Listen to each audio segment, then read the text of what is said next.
avoiding common money traps. Okay, the first one that affects everybody, okay, is when you have lifestyle creep. What is lifestyle creep? Well, as you earn more, you spend more.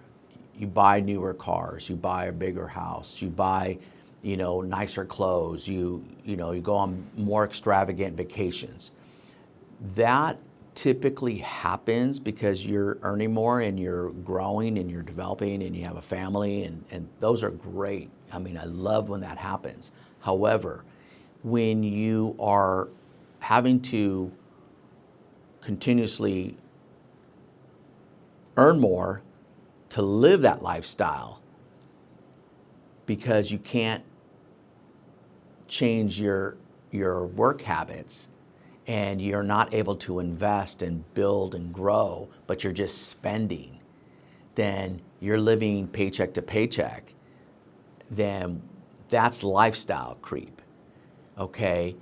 Now, a perfect example would be, okay, you're working 9 to 5, you get a $500 a month increase in your salary, and you feel, okay, whew, I got that extra $500 a month. That's $6,000 a year. $500, okay, I can go, well, let's go to dinner more. Let's go, let's go on this vacation. Let's buy a new car, whatever it may be. Now, all of a sudden, that $500 got gobbled up. And now you're in a situation where nothing really changed in your life. You didn't get a chance to, build anything, and you didn't get ahead. You didn't build that emergency fund, things that are going to be important later on. So lifestyle creep is something that happens to everybody, and there's nobody that's immune to it. It's just being aware of what you're doing with your resources.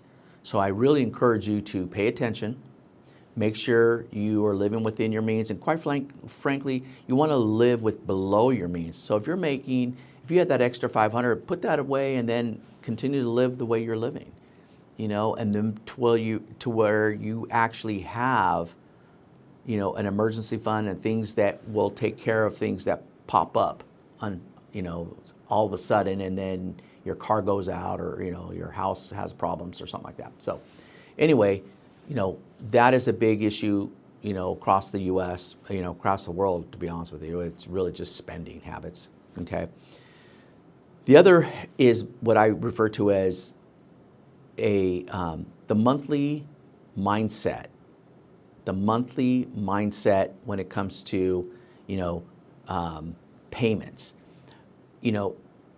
Well, let's say you have an extra $500 a month or $1,000 a month, and all of a sudden, instead of investing it and growing it and building, a future, you go, oh, well, I can afford an extra $500 a month on this payment, so I'm going to go buy a new car. Okay, great, but that's a 7-year loan or a 5-year loan. Okay, and so you've wrapped yourself in and committed yourself to a commitment for a period of time. Now you're locked. You're locked into it, or let's buy a bigger house. That happens a lot. Let's open a new wardrobe, and you go use your credit card, things like that. Or let's go on this nice vacation, that's going to cost us $15,000, $20,000, but you're only getting $500 a month more. Well, that's $6,000 a year, and you use a credit card, and now it's going to take you 3 years to pay off that credit card for that vacation. So those are the things that it's a monthly mindset, because you're thinking about, oh, I can afford the monthly payment. Well, yeah, that may be true, but the reality is, what is the long-term effect of that purchase? What is that really doing to your life? Now you got into the lifestyle creep component, that issue, and really locked yourself into, because you're thinking based on monthly payments versus building wealth and growing and developing, your future. So anyway, that's another thing that I see happen all the time, that I want to make sure that you understand that specific topic. Okay, so not building an emergency fund. That is the third thing that I see another component that I see in wealth advising is, you know, it's important that you have 3 to 6 months of an emergency fund. You know, you can still put it in a high yield savings, or, you know, even a CD, if, you know, because it's, you know, available within 6 months or something like that, where it's earning 2 or 3, 4% interest, because at least it's growing. But having that emergency fund is a sense of peace. So if your car breaks down and you need to fix it in a quick instant, you have money to deal with it instead of using a credit card and getting in more debt, you know, and then you're allowed to build that, you know, you build that emergency fund back up. Or if you need it, you know, to fix, you know, like homeowner, real estate, you know, is a perfect example. You know, you have homeowners insurance, but your deductible is $3,000, and your water pipe breaks, or your dishwasher goes out, or something happened and it's like $1,000. Well, that's under your deductible, so you have to either use a credit card or pay cash. Well, if you don't have the cash, your only option is a credit card. So that is why you set an emergency fund up for those types of instances, or if your children needs braces or something that comes up. Okay. All right. So, you know, the next topic that is everywhere as well is trying to keep up with your neighbors, or trying to keep up with the Joneses, that we use as a metaphor. You know, trying to keep up with others because your neighbor got a new car, therefore I want a new car. Or your sister got a new outfit, so I need to go get a new outfit. You know, or your brother, you know, has got season tickets to a game, you know, to you know, the Giants, you know, baseball games, and now you want to go get your season tickets, but you can't afford it.